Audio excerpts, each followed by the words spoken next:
Como estão nos últimos dias, mais de 30 pessoas foram assassinadas na Colômbia durante os protestos contra as políticas do presidente Iván Duque. As manifestações começaram há mais de uma semana e a repressão policial tem transformado esta nação vizinha em um verdadeiro território de massacre ao povo que protesta. O nosso jornal de hoje é uma edição especial sobre a Colômbia e para explicar detalhe por detalhe o que acontece por lá. Eu sou André Vieira e este é o Telesur Notícias em Português. Eu falo com vocês diretamente do estado de Alagoas, no Nordeste brasileiro. Começamos.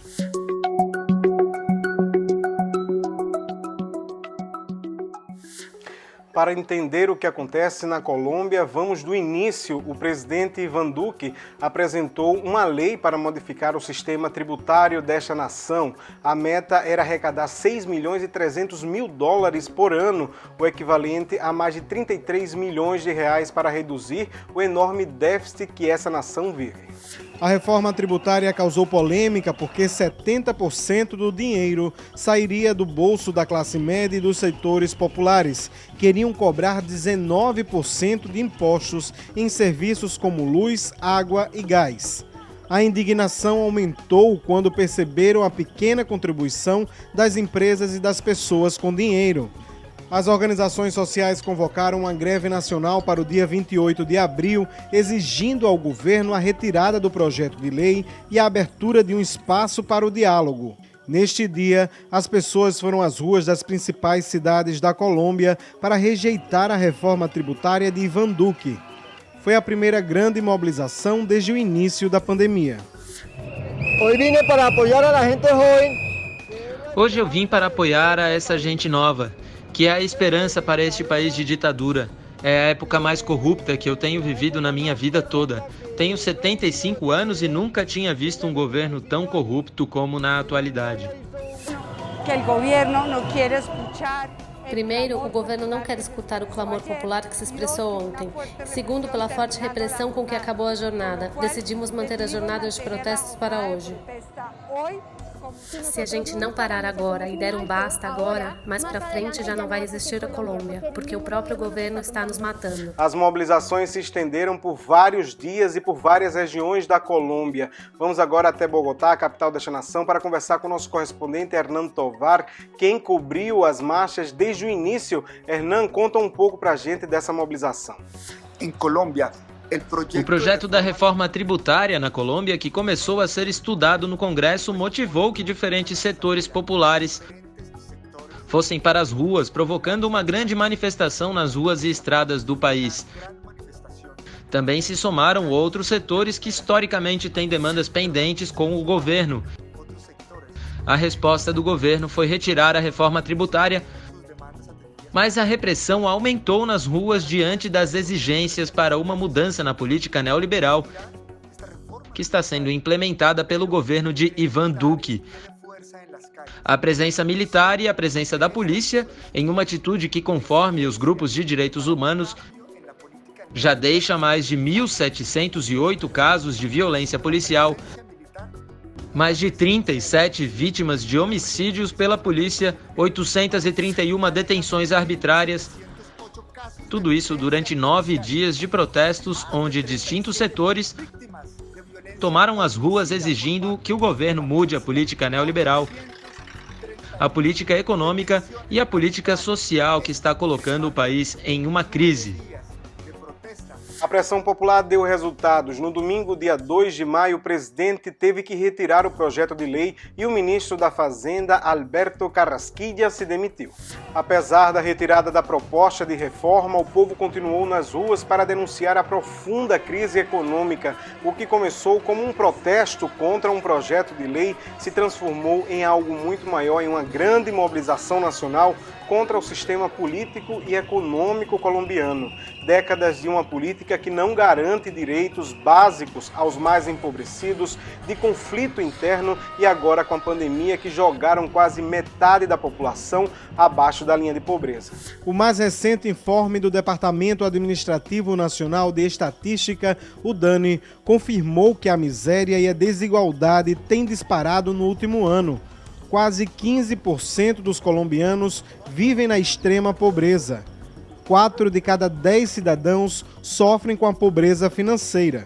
As regiões mais golpeadas são a capital de Chocó e a zona de Rihuacha, na Guajira. A Covid-19 tem aumentado a desigualdade social na nação andina. Desde o primeiro dia do Paro Nacional colombiano, a repressão esteve presente. A polícia, o exército e especialmente o Esquadrão Móvel Antidistúrbio, o SMAD, foram os braços executores da violência. Embora não existam números oficiais, várias organizações levam uma contagem preliminar que ilustra a magnitude do acontecido. Segundo a organização Defender a Liberdade, entre o dia 28 de abril e 1º de maio, 21 pessoas foram assassinadas, 208 ficaram feridas, 503 foram presas arbitrariamente e 10 mulheres foram violadas sexualmente pelos agentes. Segundo a plataforma Grita, 37 pessoas foram mortas até o dia 5 de maio. A violência policial é condenada pela população. Parece que estamos numa guerra lá no Vietnã ou em Israel. Então não vejo nada bom. O Instituto de Estudos para o Desenvolvimento e a Paz, Indepaz, afirmou que em Cali, a cidade de Cali foi a mais atingida pela repressão. A capital do departamento do Vale do Cauca foi alvo de um operativo policial dirigido especialmente nas áreas mais populares. Os residentes dos bairros de Siloé e Luna viveram várias noites de violência. A polícia disparou contra manifestantes que protestavam pacificamente. Cenas de terror e de massacre gravadas pelos moradores de Cali.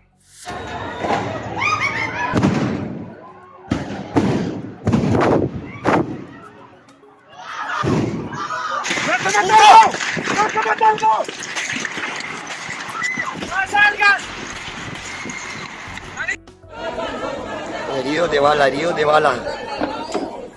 Herido de bala, plomo, plomo.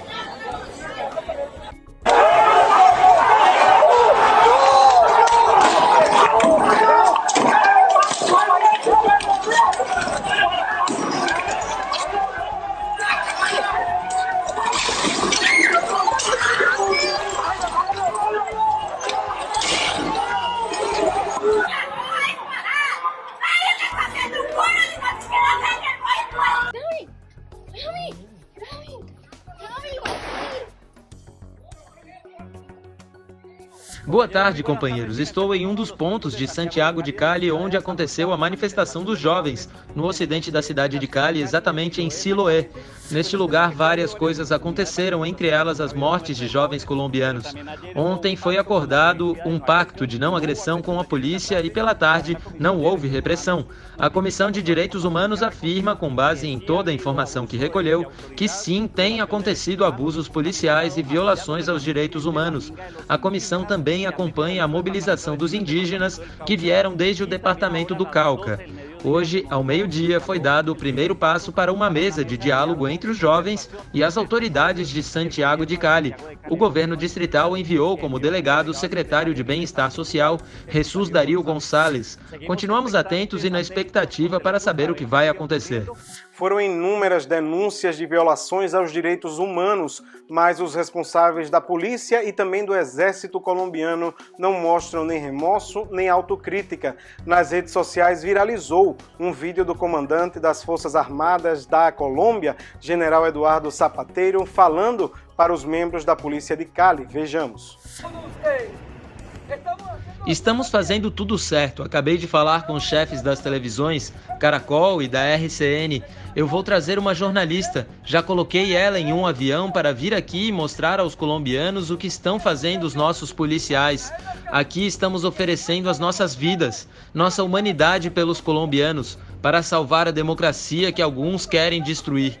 Estamos fazendo bem as coisas. Tirei a minha máscara para que vocês possam ouvir que aqui está o seu comandante do exército respondendo por vocês.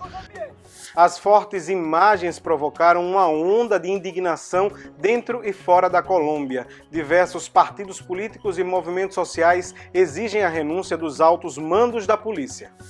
A União Europeia condenou a violência e exigiu ao presidente Duque respeitar o direito à manifestação pacífica.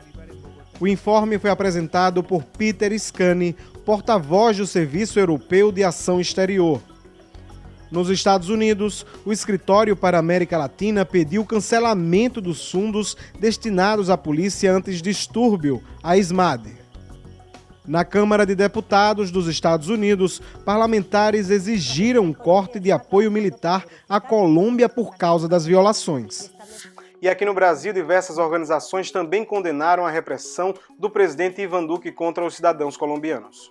A mídia brasileira demorou a informar que no país limítrofe, a polícia matou mais de 30 pessoas e acumulou mais de 100 denúncias por desaparecimento de manifestantes. A palavra Colômbia não aparece nas capas dos principais jornais, mas isso não impediu a solidariedade de partidos, movimentos sociais e artistas. São Paulo está à beira de 100 mil mortes por Covid-19 e uma tendência de contágio em aumento, mas um protesto unificado de todas as centrais sindicais esteve em frente ao consulado da Colômbia em repúdio à violência do governo de Ivan Duque contra o povo colombiano. Centrais sindicais brasileiras, mesmo no momento de pandemia, num momento muito difícil, não pode fugir da sua responsabilidade social de apoiar os nossos co-irmãos colombianos. Em Brasília, os movimentos sociais também se solidarizaram com Colômbia diante das chacinas contra manifestantes desse país. Sendo solidário ao povo colombiano que enfrenta um governo genocida, assim como nós também temos aqui um governo genocida. Aqui são os milicianos, lá são os narcotraficantes. O Brasil e a Colômbia compartilham um processo de militarização da política e da sociedade, acompanhado por pautas de austeridade econômica que tornam inevitável a resposta social de ambos lados da fronteira. Júlia Nassif e Nath Lemos para a Telesur. E no Congresso colombiano já tramita outra polêmica lei que poderia agravar o descontentamento social. É a reforma sanitária que ameaça privatizar o que ainda resta do sistema público de saúde da Colômbia no meio de uma pandemia. O presidente Ivan Duque começou um diálogo, mas sem os líderes do Paro Nacional. De acordo com o governo, nesta mesa de negociação participam representantes de universidades, dirigentes sociais, governadores, prefeitos, entre outros.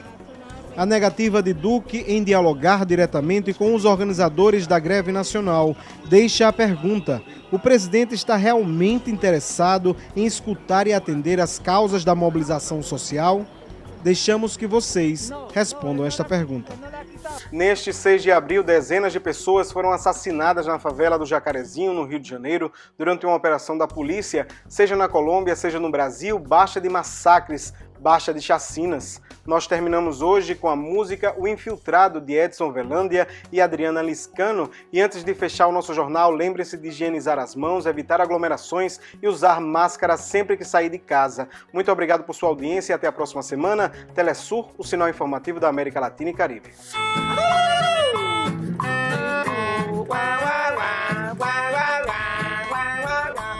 Había una vez un presidente que era un escándalo, mataba niños inocentes, gobierno vándalo, lo decían los estudiantes, lo decían los camioneros, lo decían las caleñas, lo decían los comuneros, el que no salte es el infiltrado, el que no salte es el infiltrado.